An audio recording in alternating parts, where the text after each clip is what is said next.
Yeah, this is a contract year for him, and so he's supposed to be on his best behavior, whatever that means for Okay. Kyrie Irving. So yeah, he's supposed to be on Al- his best behavior. Although I will say, when he came back into the NBA this year, he's been focused on basketball. Yeah. No, he had been, and I thought that, like, in fact, part of the reason that he did that was because the trade market for him was so low. Hold on, somebody's at my door. It's probably a delivery, but we're live. But yeah, I'm gonna check.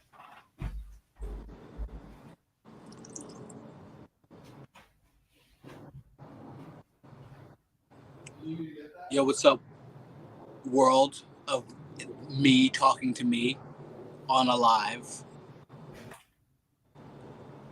What's going on?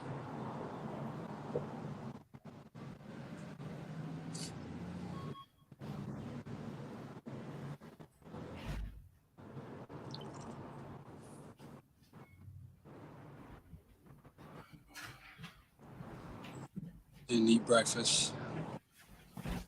So part of the reason that he had a stretch of games where he was averaging like a little under 30, like a shade under 30. And he he was playing really well. I mean, they were winning moderately enough. Like, they started out at first dropping their first 4 or 5 games without KD because KD's injured.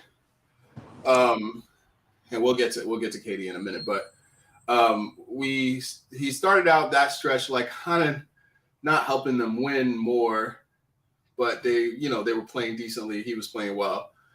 And so I'm looking at it and I was just like, and all the NBA podcasts I was listening to were basically like, yeah, Kyrie's playing really well. And the Informed podcasts were like, well, let's see how long it lasts. Like, because he's just been that kind of dude where it's just like, oh, well, after a while, Kyrie's going to have to say that, he's a trans activist or something. Like, whatever it is, he finds something to be the focus of not his basketball life that takes him away from basketball. Or injury.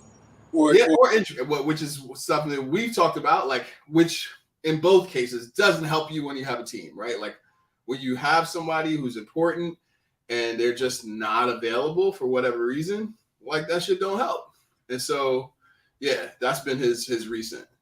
So you're on to something there, and it's not recognizing that Kyrie does his best when the organization, he both needs a really good team and a lot of organizational support. Right. Like, so when you do your best in the perfect conditions, you're not always like the greatest acquisition for a team. Like, if you have to go to a job and be like, okay, let's start at the baseline. Pay me $40 million. So like this is what I'm gonna need to really do my best work. And and maybe not even sometimes, but if you really want a shot at getting the best at me, pay me $40 million, right? I'd like time off, whether I tell you or not. Like, so I just need time off. I don't know about like calendars letting you know. I need time off, right? I know y'all might have a system for all that. Cool. I need time off. Mm-hmm. Then also, I see how you're running the place here. Can I get some input on how you run things? As much as possible. As much input as you're willing to give over. And after some of that unannounced time off, I would like that input the most. So that kind of shit is like, yo, my guy, man. So here's the simple part.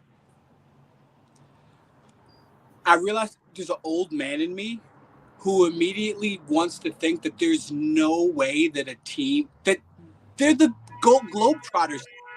The man just turning the globe. It's just dribble, handoff, dribble,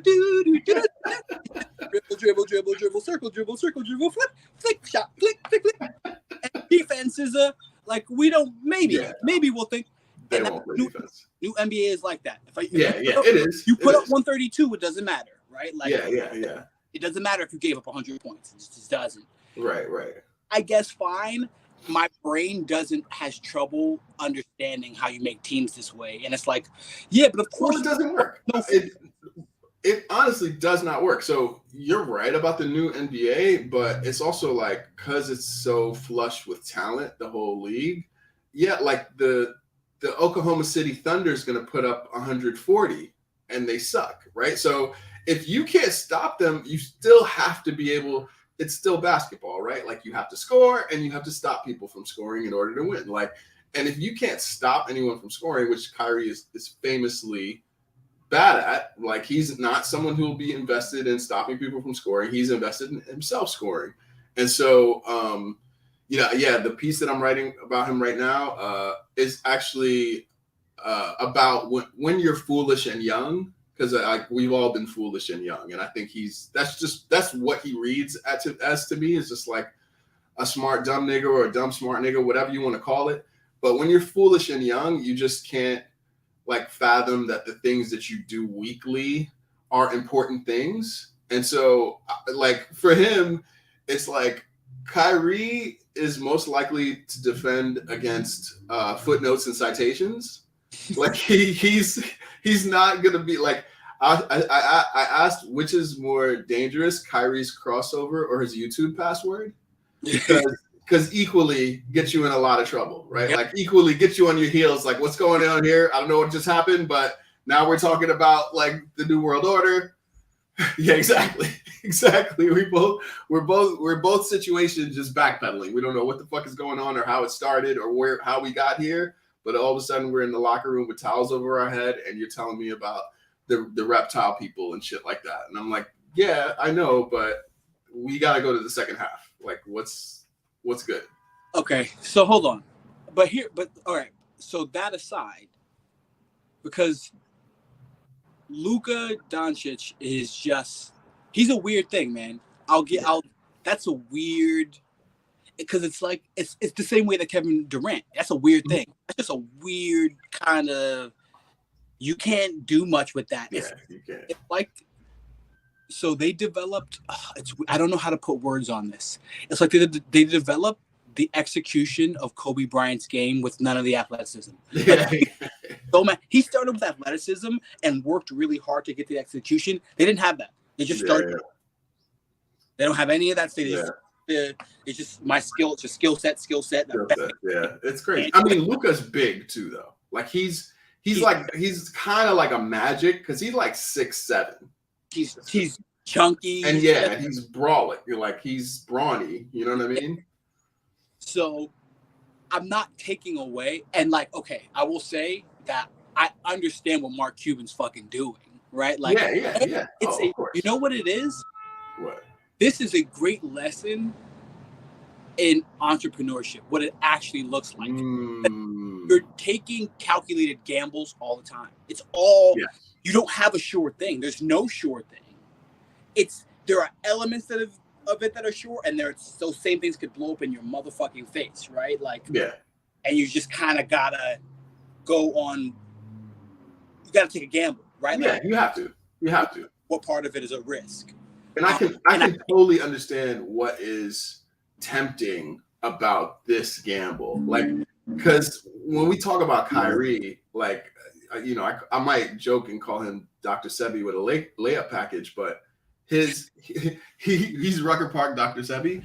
But I think the thing that's undercounted or undervalued about him is that, that's not wizardry or magic or talent. That you have to work really hard to get that good at dribbling and shooting. Like he's extremely like all world, best in the NBA ever level dribbling and shooting. And he's helped win a championship like that. Now he helped win the championship with arguably the greatest player who ever lived. So it goes back to that, like, I need perfect work conditions type of thing. But it's also like, some dudes like your Antonio Brown in the NFL or, Randy Moss at a point, some dudes, they are like that. They do need perfect conditions. They do need a lot of gurus and sort of like snake charmers around them to keep them out of their own head.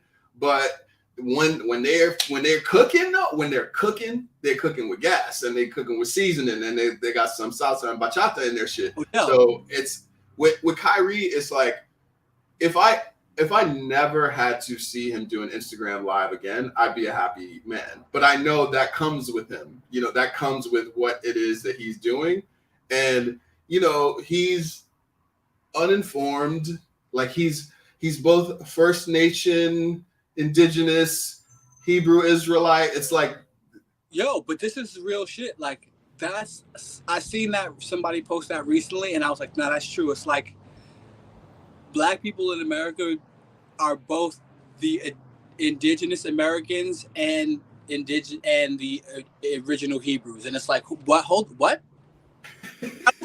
but like, hold on, slow this down, because these are a lot, and you're claiming a lot of shit, and it's just like, dog, is this just a fact that we're not completely sure who we are, right? Because of something brutal that happened to us. And that's fine. That's fine. But like, that don't mean that we gotta like run to the end of other people's shit. Like, we're there. We were at the beginning. At the beginning, it's like, I don't know. It's just a little, it's unfortunate. And I don't have the same like, dismissal of it too though. Right. I'm just saying, slow down. Slow down your processes. Right. And I think it just takes experience to be able to do that. Like, I just think that like Kyrie needs the experience. Like, for instance, let's say, and I am saying that this is not going to work between Kyrie Irving and Luka Doncic. Like, for similar reasons to why I thought it wouldn't work with him and Kevin Durant starting out as being homies and then going to do professional work together. First of all, Luka and Kyrie ain't even homies. You know what I mean? I don't think Luka really trying, huh? That works in their favor in this. So I don't want to cut you off. No, you're right about that. From Mark Cuban's, this is Mark Cuban's own hubris, right? Because you have to, because from that same perspective about Kyrie working with the person with, arguably the best player in the world, right? Yeah. From his perspective, though, he's like, yeah, but I got my guy. We beat him, right? Like we beat him, right? Yeah. So I have the kind of organization, and in Mark Cuban's mind, he thinks he has the kind of organization that has and that's his. A lot of people do, yeah. You're not the Celtics. You're not any of those things. But he can't think that. There's no way he can think that way, right? So I get it. I get it. And thinking like a winner means you have to take risks. And so I like that about Mark Cuban, and I like that even though he's on some weird, like, I only fuck with white players for a minute, like that was weird. That was a weird time. He's got a little bit of that. What is it? It's like the Coach K. Yeah. They used to be on, even Bobby Knight. Yeah. Oh yeah. Subtle thing that if you watch basketball for you understand it. It's a collegiate thing, actually. It comes from basketball, and certain people still have some of that. They do. They have a little sprinkling of it, and I honestly didn't fuck with that. Here's the reason why I think the Luka Kyrie thing won't work, and I do agree with you that them being friends could play to their favor. Like, now we're not familiar with each other. Now I don't have to hear about you, green juicing and, discovering your like Israelite ancestry. Like, as Luka Doncic, I just don't have to hear that from you. Like, I don't have to be sitting around with you talking, like cutting it up. Like, you get the feeling that KD had to be like, word, like a lot. You know what I mean? Hey, how many times do you think KD, in their time that they were together, how many times did he say, yo, that's crazy? How many thousands? Yo, he said more that's crazies than he has points in the NBA. Like, he's like, that's crazy. More than he said it to Russell. Yeah. Oh, way more. That too. But he said, in way less time, he said it way more time. Yo, Kyrie is all NBA. That's crazy.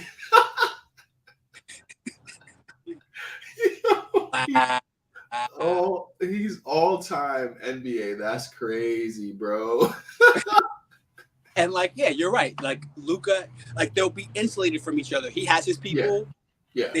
Kyrie will come with his own people, and they'll be, and that's fine because they can just do work. They can go to work, that's a little better for them now, so that we don't get all Kyrie. Because I was so KD. I think we've handled a lot of the. Yeah, we talked about Kyrie and his. So this is interesting, and in that same vein of it's a pickup squad. The defense take care of it. If we put up 127 on you, we just got to keep you to 111, right? And Ayton, I feel like he's an apt defender, just physically, right? When he comes back. Yeah. Chris has the right defensive idea. He's also a terrible person in the playoffs. Terrible. I'm sorry, but it's like despicable. It's a little despicable. Like, oh, come on, man. Yeah, dumb. But he has a championship, so whatever. It's like it's good when he's on your team. Use that shit, bro. Yeah. Man, stop hitting people in the groin. Like multiple, not one, multiple playoff groin shots. Okay, so with the KD thing, man, when he comes back, right? I am really afraid that we're going to discover how different KD and all these guys are than LeBron.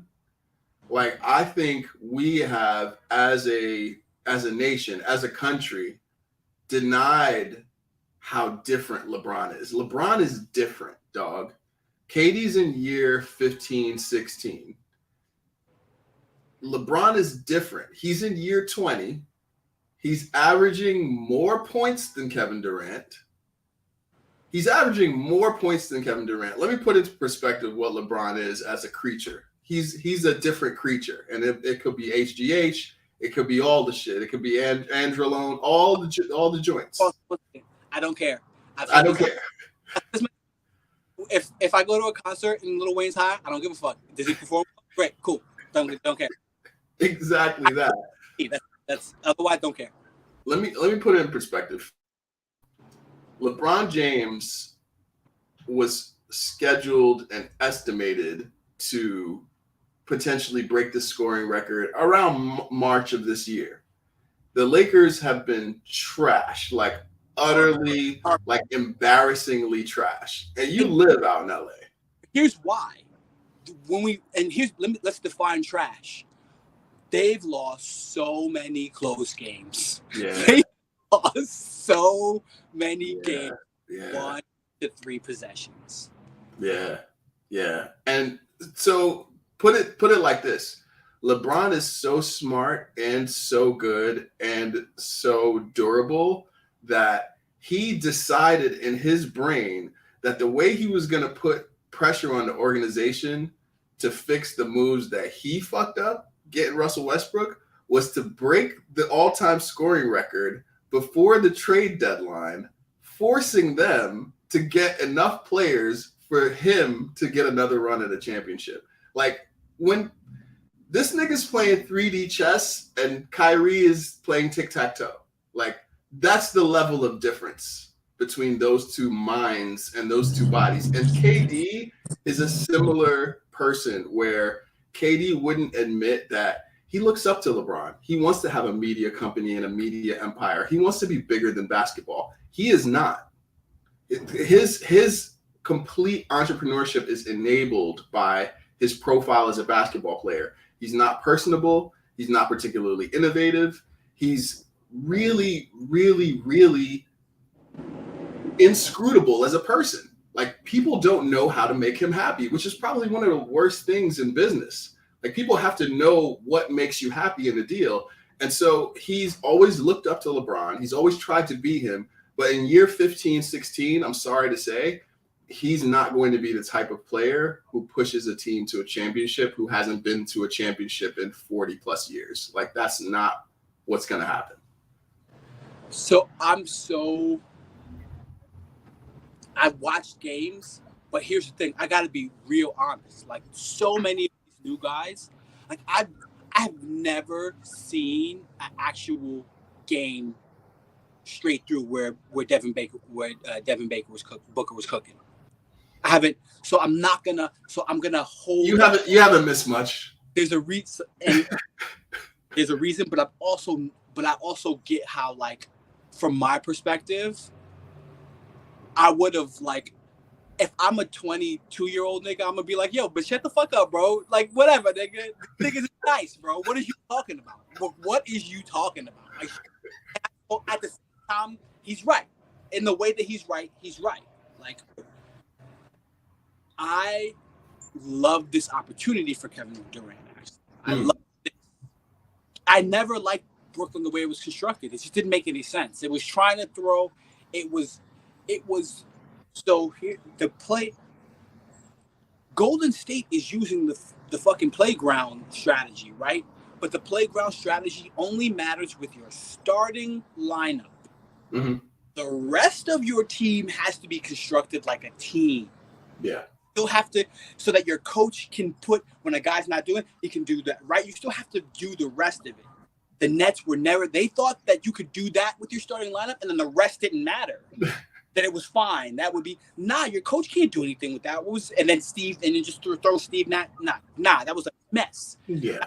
Hot garbage fire from the top. Yeah, it was. And I mean, that's why I say the Brooklyn Nets are just gentrifiers. You know what I mean? Like, they moved into like that building on the Williamsburg waterfront that is like really cool, hot location, high ceilings, no plumbing. You know what I mean? Like, they moved in like 2009, 10, and they were like, yeah, our parents have enough money. We're going to fix this place up. It's going to be an artist collective. Like, we're going to have like a cafe at the bottom. Like, that kind of vibes, and their building doesn't have plumbing or fire protection. So like, then it burns down in 3 years, and they burned up all their parents' money, but they didn't really care because they just wanted to be in a trendy spot and innovate.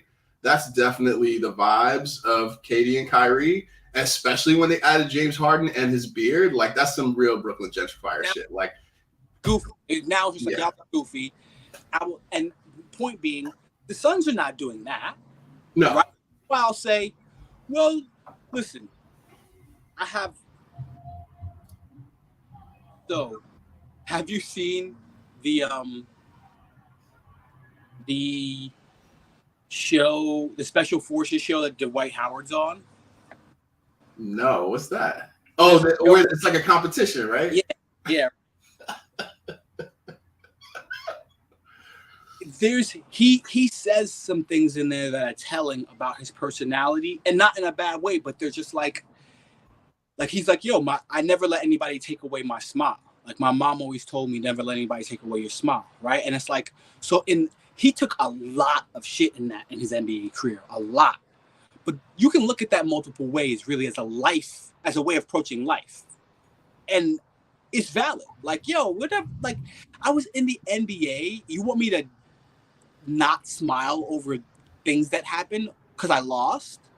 I should stop smiling? Maybe you should have a different perspective about life, right? Like, both of those things are valid, right? Like, yeah. But I will say, and I've said this for a while, you know this. LeBron has taken so much weird heat for things that are really way more other players. Like KD. Yeah. Can't, like, LeBron always takes shit for being a guy who can't be accountable for his team and their struggles. And it's like, when has he ever not been accountable for any team he's been on televised? I would say less so now. Like, that is the shit that LeBron takes from the really staunch critics. But I think right now his like. But who did I? So Skip is still a huge voice, though, right? Skip is still a huge, and because he's still a huge voice, it still gives voice. Oh, our homeboy Casey, that's what Casey. But like in the wake of LeBron getting the scoring title, he put like, being from Boston, we were about championships, and it's like, it's still, and he's just but it's, what I mean is that there's still a major marketing channel that gives a big voice to that narrative about him. Yeah. Right? Yeah. So it gets repeated many times. Yes. Yes. And it gets repeated more about him than about. And all right, here, I don't hear it nearly as much about KD, just because people don't talk about him as much. Period. Yes. Yeah. But it's like we're not. LeBron becomes like the whipping boy. He gets all the millennial criticism for basketball players all gets hoisted to him, right? It just gets pointed at him instead of people being accurate about criticisms. Like, no, this criticism is most accurate for this person. This criticism is most accurate for this person. But they're not as interesting to talk about. And it's easy. Actually, we want to root for them so that we can foil LeBron. It's done. Well, given that, right? We're both, I mean, or at least I can say I'm a stan. I stan LeBron. I'm not an apologist, but I am a stan. I love his accomplishments. I love him when he gets far. He's in my age group, so I stan him. What are the valid critiques of LeBron James from people who are clear fans? Since he left Miami, any team he is on, he is responsible for its construction. Yes. Therefore, whatever state they are in, both who's on the roster and how available are to play, he is almost as responsible as a GM. Yes. That shouldn't be the case, but he has made it the case. Yes, he has. You could also criticize him for even making that the case, right? Mm-hmm. That I would say I don't, because I realized that he didn't in the beginning of his career, and it butt fucked him. It put him in the position for us to have all these criticism in the first place. It's the most fundamental difference. Koku says that's right, to your point. Hence the Le GM nickname that he's gotten. So it's there. It's there. So Kobe did that from the beginning. Very beginning. He was like, I don't care how you feel about me, dog. I'm not going to go to Philly and be second fiddle to Iverson. Not doing it. Right. I'm going to focus myself on the Lakers who already have George. I don't care how you feel about it. That was GM shit. Yeah. And he was a rookie. Yeah. But he was like, yo, I don't care. It's because it's gonna come down on it's me at the end of my career when it's my legacy. Nobody's gonna go, oh, but the GMs. They're not gonna be talking about the GMs, right? Yeah, that's true. So unless you're Michael Jordan and you make a whole post-career documentary series called The Last Dance to personally criticize the GMs, so it's like that's what I love about NBA players, dog. Is like they both want all the credit and none of the criticism. And even the ones like LeBron who are good at acting like they want none of the, like they don't care about the criticism they'll get, really do care a lot. Like they care constantly. And so I definitely think that's a hugely valid critique of LeBron, because it's one that recognizes like, hey, he still has to be accountable for his own results. And so he's going to do everything in his power. But I would say, especially in a team sport and in like an organizational sport, like you alluded to earlier,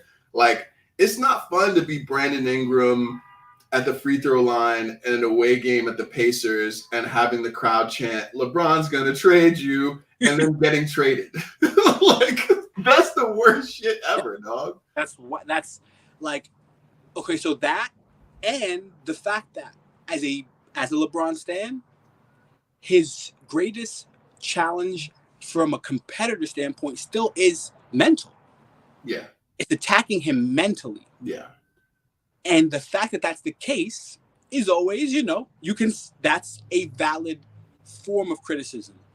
I think he's adjusted well to it. I think he's learned to embrace it. Yeah. I think in a similar way to your point, it's like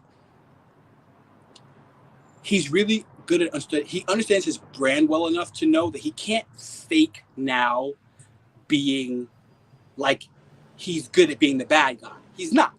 He knows he doesn't want to be the bad guy. He's not. No. He doesn't. No. And not ever really been seen as the bad guy, except maybe for the decision, like for like a year. Right. But he did know that he had a lesson to learn about it. There's a lesson he had to learn about letting people not like you. Right. And that's still really hard for him. It seems like it's hard for him, but he knows how to act out the character of the person who embraces it. So this brings me to, because we're talking about LeBron, I really wanted to, which is why I sent it to you, I really wanted to talk about Kareem's letter. And I really want to get your thoughts on the pod about Kareem's letter titled, What I Think About LeBron Breaking My NBA Scoring Record. Because you and I have had a lot of discussions about Kareem LeBron, actually. And so I think this particular letter is like super, super relevant to discussions we've had. So I really want to get like some of your impressions about how Kareem has handled it, what he wrote in this letter. I think that's a super important thing that I would love to touch on. It's interesting. All right. And I'm gonna put it on the Summer Jam screen too, in case folks want to look at it. Michael Jordan was my first favorite player, right? Yes. And I'm not a person who liked Michael Jordan because of anybody else. Literally, I'm the first person in my family who liked Mike. Nobody, my family was in really. We're West End. Like everybody else who was older than me got indoctrinated to know that you had to like Patrick because he was Jamaican, right? Like there was no way. I was the first person who didn't have that. I didn't have that understanding. I was coming into basketball at the same time I was coming into my understanding of being West Indian. And so my eyes just said, yeah, but look at that nigga, though. Like that nigga right there, boy. That motherfucker bad, right? And so I was the first Michael Jordan stan I ever knew. Before like to be like Mike, any of that shit. Right. Mike.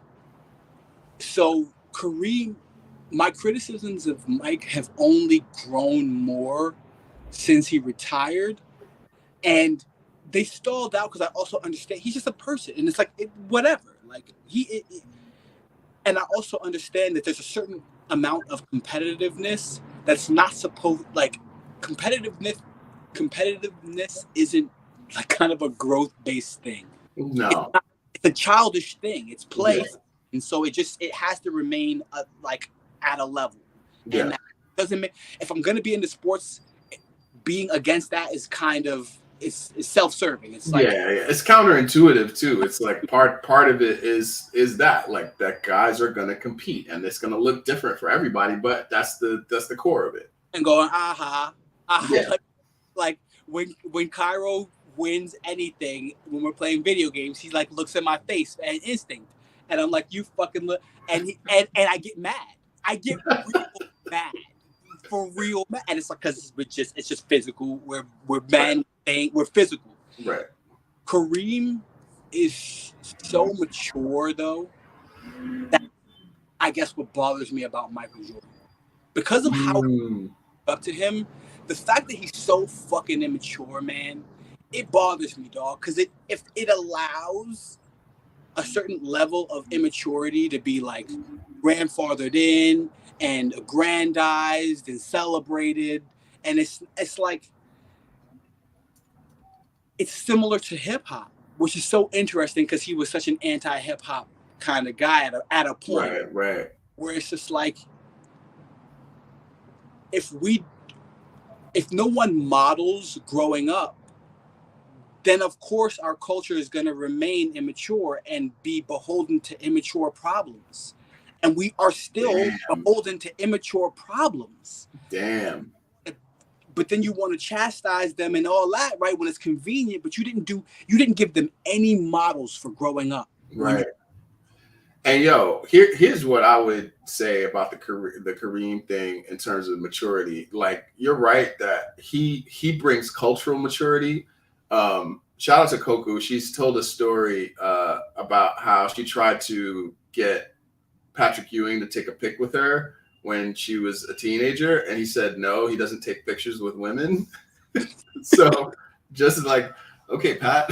But then also when I think about maturity, like as it pertains to this Kareem thing, I don't think Kareem was always mature about LeBron.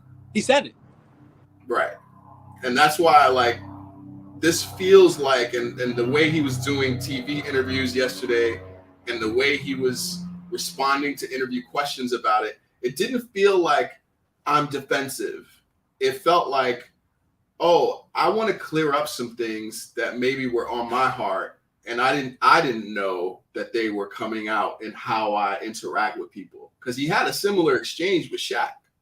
Because Shaq was like, yo, you didn't Kareem led in his interview with Shaq by saying, yo, I know you might have the impression that because I didn't really talk to you that I disliked you. And he's like, I just want to clear the air that like I'm on your side and I always admired you. And I think to your point about like elder maturity, like cultural maturity of the elders, like especially when we think about like Western society and shit, because I feel like in our original societies, you know, I'm gonna get my Kyrie bag, but in our original societies, there was a lot of elder deference and respect, and it went both ways. It wasn't just like an authority of the elders over the children. It was like authority and respect for children, respect for the elders, and it was a shared ritual that we started to like learn from each other, and that went away in these forms of society now. And so we have to really actively reclaim that shit. Like we have to actively be like, yo, nah, I'm gonna take you on, young blood. And like, yo, respect to the OGs. Like that shit has to be active in order for it to stay alive, because this particular society actually rewards you for being divided and very individualistic. So I refer to Ifa in this. I have Ifa to refer to. Yeah. And Ifa is very deferential to elders. It's an ancestral veneration practice centrally, and so it's fundamentally about respect to ancestors or elders. But what's an interesting thing I learned recently about that elder isn't a linear age thing. An elder in it's context specific. So wow. when you go to the blacksmith to get knives, if you're the priest, but you go to the blacksmith to get knives, you're in deference to him because in this environment he is the elder. Yeah. Right. Yeah. It's environmental. It's if you're learning from the child in that situation, right, you're the elder. They're the elder. Yeah.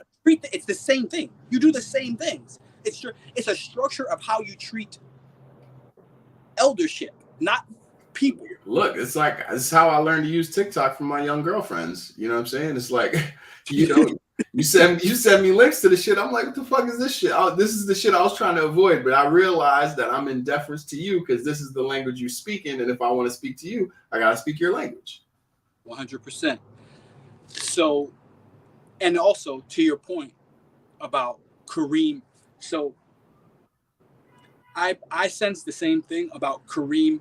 Not so different than LeBron, how I talked about how he has learned to embrace the role of the bad guy.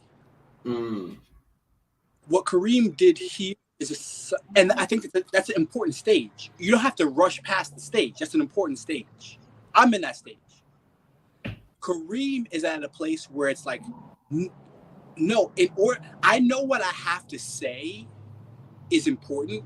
And in order to say it honestly, let me actually get through all of the feelings I have to feel. Yeah. Or processing before he even finished writing. He said, hold on, let me put all of these things. Where is this? Where is this? Okay. Where is that? Okay. That's there. That's there. Okay. Now I can address this. He had to go and fix some stuff from the past. Can I cite a part of it that's to the point you're talking about? Because I really want to actually show people that Kareem was live thinking about it and processing it. And he says it in this section. He says, it's in the section where he's like, why LeBron and I don't have a relationship. I think it's It might be below here. Oh, Oh, I it's right gotta. before. It's like the second to Yeah, last. this one. Here we go. Why LeBron and I haven't had a relationship. LeBron said we don't have a relationship. He's right. And for that, I blame myself. Not for anything I did, but perhaps for not making more of an effort to reach out to him. By nature, I've never been a chummy, reaching out kind of guy, as the media was always quick to point out. So, a little bit of like, fuck y'all niggas, too. Like a little bit of like, yeah, fuck y'all niggas. Um, and that's true. Like he always reminded me of like how Barry Bonds was described in the media, like a person who wasn't easy to deal with, right? And I think Barry had his own reasons and his own personality, but what I see from Kareem is that basically he's recognizing that LeBron is the type to build relationships. You know what I mean? Wait, I think you might be frozen. Hold up. Let me give you a chance to load back in because you might have been cut off for a second. But yo, thank you. Shout out to Koku for coming in for the live broadcast. I appreciate you, sis. And also, like, hopefully, we're gonna get you in the chamber again, in the chamber to get some of these jokes off. I think Anwar is just gonna need to get reconnected. So I'm just gonna wait for him to come back on. Yeah, I know you in the building. I already know. I already know you in the building. So yeah, I was just saying about Kareem as we wait for Anwar to load back into the room. I think Kareem is recognizing that he isn't as good at LeBron at being a public figure. Like I think one of the knocks on Kareem has always been that he's surly or he wasn't really kind to the press when he was a player. And at first, I would think about that was like an unfair knock on him, mainly because of his political stances, because he took stances as a player and a person that were not popular. He was for black rights and civil rights at a time where people wasn't really trying to hear all that. Here's Anwar back in the stream. Yeah, baby, my phone got heated. I was just saying how in that passage, Kareem, I believe, is acknowledging that LeBron's better at being a social personality and a public figure than he is. And he's sort of like taking it on him to be like, yo, I'm the elder, but I could still learn from you and learn what part I played in us not having a relationship. Yo, and he does it. You know what the gravitas of that is? How does it end? What's the last sentence of the post? The last sentence of the post is, get down to it. Bottom line about LeBron and me, LeBron makes me love the game again. And he makes me proud to be part of an ever-widening group of athletes who actively care about their community. Isn't there something after that, though? Yeah, and then it says, I've had a lot of people ask me about the black jacket I wore last night when LeBron broke my record. I'm part of a new Adidas evolution of excellence. It's like, okay, plug, okay, promo. See what I mean? Okay, promo. Because that's what you have to do do. I can't be that version of myself and do this stuff. Yeah.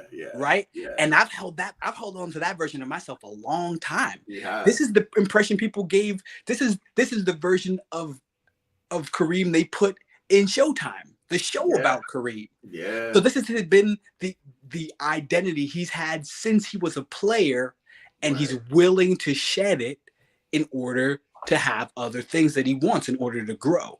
Yo, I'm gonna say it was hard for me not to get emotional reading that letter because I sense so much tension in Kareem. You know what I mean? And like people who know me know he's my birthday twin. My astrology shit. I'll be with the astrology girlies. And so because he has the same, he even has almost down to like all but like 3 planets are the same. Like wow. Many of our like alignments and houses are the exact same. I didn't know that. And so the crazy part about Kareem is like, and I say this more now that LeBron's broken the record, can you name an athlete who's as big outside of their sport like a legend in some other realm who's also a legend in the sport. So like there are athletes who were great writers, right? And there were writers who might have had marginal athletic careers or even been pro players at some point. Can you name a legend in their sport who is arguably a legendary journalist too? One other one. Who? Muhammad Ali. Muhammad Ali, the right? greatest of all time. Right. His Like friend. roundly known as the GOAT in his sport, right? And there's famous pictures with them together, right? Like that. Right. He's in that pedigree of athletes, bro. He's in that of icons. Icon, exactly. It's a different mold. It's a different, and that's why I say about like, no disrespect to you, Koku. I know KD's your boy, but KD ain't cut from that cloth, bro. Like he ain't cut from that same cloth, brother. Like it's LeBron, it's Kareem, it's Muhammad Ali. It's she said LeBron's just reading the first 3 pages. I'm done. Yo, he be watching the documentaries, bro. He watched the first 30 minutes of the documentary, you know what I'm saying? But there are only some who are even able to engage at that level. And because it's so hard for people to see athletes as humans in the first place, it's harder probably for them to see themselves as anything but athletes. And Kareem actively was like, yo, I always have understood myself as not just a 7'3" man. I've always understood myself as something actually very different than that.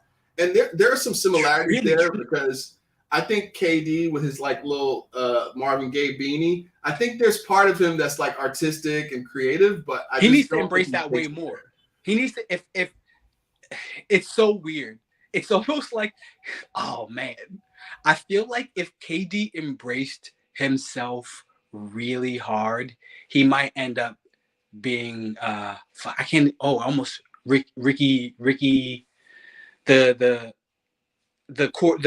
running back who Ricky Williams. Ricky Williams. Yeah. There's something in him who's great, but actually kind of doesn't give like it doesn't give a fuck about this.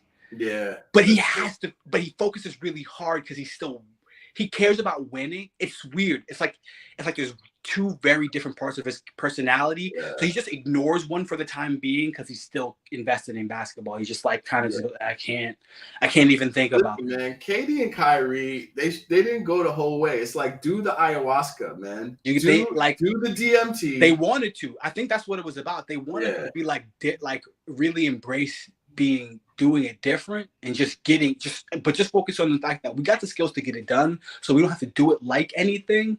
But that's easier said than done, bro. You do need structure. You need nothing great happens without a structure.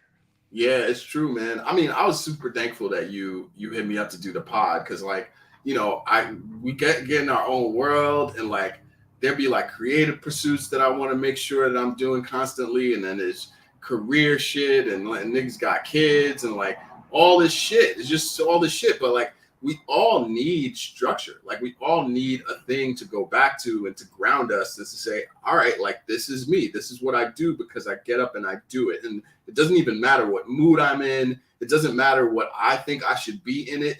It was chosen for me. And so then I come and do it. And like, that is, I think, the main ingredient that was lacking between KD and Kyrie was like them having this sense of service to what they were doing. You know what I mean?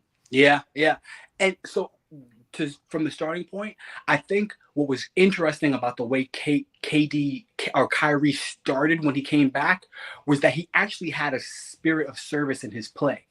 There was, weirdly enough, and he wasn't expecting that. So I was like, and nobody was referring or noticing that very much. So I was like, okay, but all the same, when it comes down to this game, he's approaching the game right now. Now, he's a streaky person. He's a streaky person. He chooses when he cares and when he doesn't. But he's choosing right now to care. And nobody's... It wasn't just It wasn't like It was like he was passing. Open players. Getting wins. I'm here to... I would like a championship. I do play for championships. Yo, Koku says, what also frustrates people is Kyrie is so good. Like, you standing on a corner in a wizard outfit on Fulton and Flatbush. When do you decide to play? Like, yo, not the wizard outfit. It's crazy because they call him a wizard with the basketball. And I'm like, no one knew what was coming. No one knew. He wanted to be an actual wizard. Yo, he's so yeah, it's like it's when you go to skills, like okay, it's the athleticism.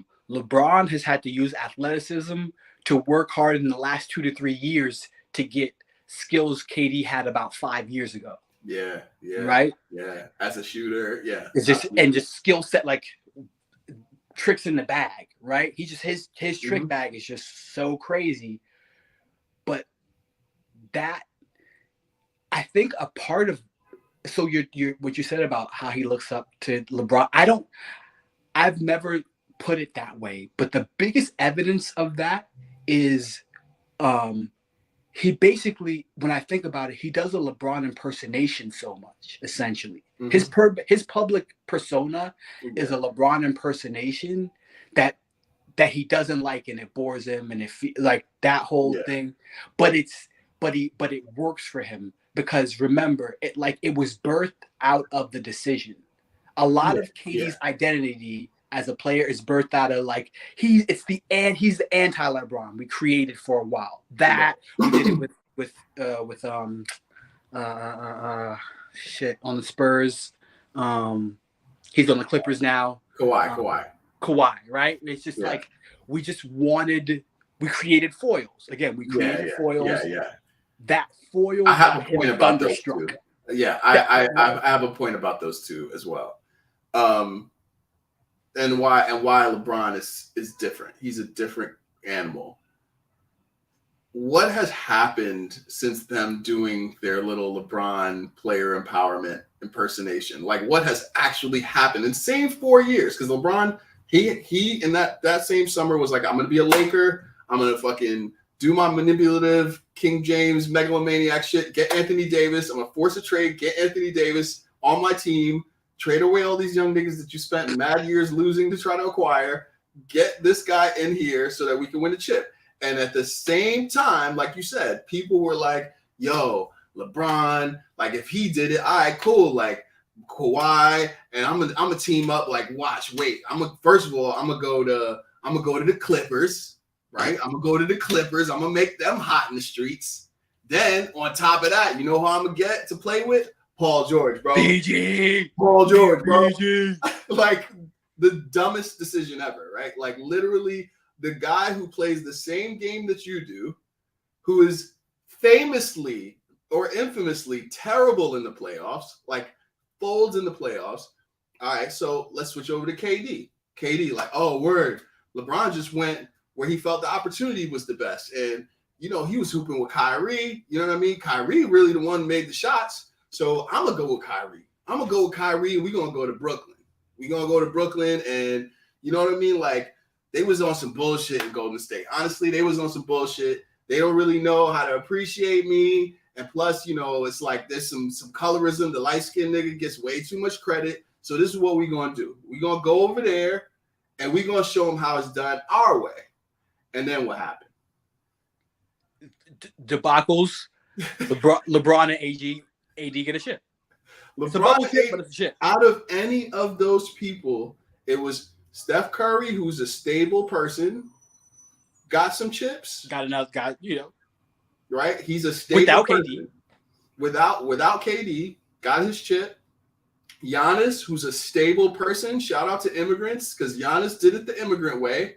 He was like, I'm going to get it out the mud. I'm going to live with my cousins. I'm going to make sure you have my brother on my team. Like, he did it the immigrant way. Yo, and that franchise didn't, like, leverage itself to get that.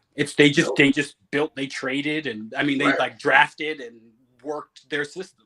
Yep. So it was like those guys showed that actually it wasn't LeBron being whatever level of, like, player orchestrator he is, or whatever level of business operator or team organizer. It wasn't that. It was the fact that he does that as a branch of all the other things he does so brilliantly. And KD and Kawhi and them thought, oh, we just got to get on the right team. As soon as we get, I'm gonna get my homie. We gonna come here and then we gonna do it. And it's like, nah, bro, that's not how it works. LeBron has this is a form of eldership that they didn't calculate for, right? None of them was on a team for the first half of their career with bum ass niggas and a bum ass system. Actually, they were in the opposite situation. Kawhi was with Tim Duncan. The opposite. KD was with, for all you can say about him, Russell Westbrook and a good organization. Are you kidding me? That OKC, and James Harden. Do we remember when they had James Harden and Jeff Green? Yeah. Yeah. You remember that all drafted? And Serge Ibaka. And Serge Ibaka? Do we so you didn't have that experience. You don't know. LeBron had to learn. He did not get a championship until he learned how to be a GM. The first step was just getting with somebody who was like that, Pat Riley. Yeah. He let Pat Riley GM. Yeah. Because he had to. He realized he had to. He realized that he got mafia'd. He realized that he got an offer he couldn't refuse. He had to apprentice too. And he had to apprentice. This is the same time that LeBron is like sitting with Warren Buffett, sitting with Jay-Z. He had to sit at the feet of some elders who were like, nah, bro, there's some things you need to learn here. It's not as simple as the play. Oh, we going my 5 against your 5. This is not a play. You're leaving things out that you think LeBron is leaving out too. But when you look at it a little bit better, it's not that simple. AD is a very specific calculation, right? It's a huge calculation, but it was because he fills up so much space that LeBron does not fill up or can arrange himself to not fill. Yeah. The amount it's when you're talking about buckets, he's like, yo, that's 70 buckets any specific time. And that's defense from both of us. Another thing people are leaving out. Or you can say, yo, in a playoff situation, if LeBron is going, okay, if we've got to win 7 and we need 2 games, do me and AD have the defense and offense? Yes, we do. Yes, we do. It's a very specific calculation that you cannot say when you think of Kyrie and KD. Yes, the scoring. Where is the defense? Can they get a stop? Right. Maybe. That's a complete maybe. We saw last year in the playoffs, they got swept by the Celtics. And one of the games in the sweep was Jason Tatum beating Kyrie on a missed assignment for a layup to win the game. Like, that's the kind of thing, like, yeah, it's 3D chess and tic-tac-toe, my man. Like, it's like actually 3D chess and Call of Duty. Like, y'all are playing like you can restart the game. Like, nah, I ain't die. The game was cheating. I ain't die. I'm coming back. You cheesed me. Yeah, I think it's cheesed. Yeah, exactly. Not. But it's great to see though that like in the end, LeBron will still have a decent chance and a run at a title. It seems like, you know, things are still wide open. I don't trust that KD is the kind of final piece that makes it a guarantee that you go to the chip and take it. I don't think he's a guarantee. I think he's a great all-time great asset. I think he's an all-time great asset. This is where he goes. This is where he can legacy-wise make his money. Yes. Right? Yes. Because here, let's be real. Though Golden State, you go, so when you're there, is the chip yours? Yes. Is that your team? No, it's not. Steph lent you his team so you could help him get some extra chips. Then you left, and he still got them. So all the same, that's nice and all, but it's whatever. It's whatever. You were the man at OKC. You all got close, didn't finish. This is his LeBron in Cleveland move. LeBron going back to Cleveland. This is that ring if he gets it. This is okay, this is yours. You all go get this. I'm gonna say this is yours. Yeah. Oh yeah. It will be his. It will be if he goes to It's gonna Phoenix, have to be. It's gonna have to be. because Phoenix is not shit. Phoenix ain't won no championships since never. Who is Phoenix? Nope. They don't have. It's not in their franchise. It's not in their DNA. They don't have any models for it. They're gonna have to make something new happen. They're gonna have to change their identity. Right. So here's your point. KD is the perfect guy to convince you he's an identity changer for your franchise. Is he going to change your franchise's identity? No. If he played defense, maybe. Here's the thing. He's in his 15th year and he's never played defense. Here's the thing too, is like, well, I'll say this. He was very engaged on defense this season. And I'll say he's one of the best defenders when he's engaged. So I'll add that caveat. I've been watching him in Brooklyn. KD was playing like an MVP, and he was playing like an all defense level player. Like I hadn't seen it, but he was there. Good. He was there. But the thing about what you're saying about his 15, 16-year career is that if he had been the type to take a team over the top, he would be in OKC still, and they would have kept putting pieces around him, and they would have kept like OKC was the kind of franchise and is the kind of franchise still, even though they're not on the top now, they're still a really smart, well-organized franchise that would have been like, yo, if you choose to stay here, bro, like we will give you every chance at a title. We'll give you every chance at a title. So if he were that type of person where he could say, all right, I'm gonna take a franchise as my own. One, he's already had that franchise, right? So he wasn't in the prime of his career, but he was pretty damn close. I mean, actually, he was. He won an MVP. Let's be real. He wasn't. He was an MVP level player. He went to the finals. He was an MVP level player. So that's like it's not in question whether or not he was ready, capability wise, to do it. Was his mental state there? Probably not. But what people are seeing about Phoenix right now and the paper champs part of KD that is, I fear, going to be exposed right now is that he and Kyrie share one fatal flaw, which is when times get rough, they cut bait. They cut bait. And that is another critique that LeBron gets way too outsized. He got outsized critique for that when he actually has stuck through some really rough situations long enough to create winning opportunities. KD has never done that. Like, it was all peaches and cream with Golden State. When it got rough, gone. He was like, nah, I'm not dealing with this. Kyrie, when he was like, yo, you got to take a vaccine to play. Yo, you got to take down a social media post. Just like not even a lot of rough, just any amount of rough, I'm out. Not here for it. Can't do it, won't do it. And that's the difference between, taking responsibility, taking accountability, and taking credit. Because everybody can take credit, dog. Everybody is able. I can sit here and take credit all day, dog. Taking blame is the most difficult thing you can do as a human being. And KD is terrible at taking blame. Horrifying. And that's why I made the Dwight Howard point earlier. Another person, horrifying. They're very similar. The way they respond to criticism is very similar. They act like it's absurd, and like they don't look at any of it. They act like it's completely unfair. LeBron has had to look at several criticisms of himself that are accurate, or he would not have become a champion. Yeah. First one after they lost to Dallas, he had to look at some very real, honest criticism. It's like, yo, dog, do you have a mid-range game? Dude, do you have a post-up move? Do you have a signature post-up move, right?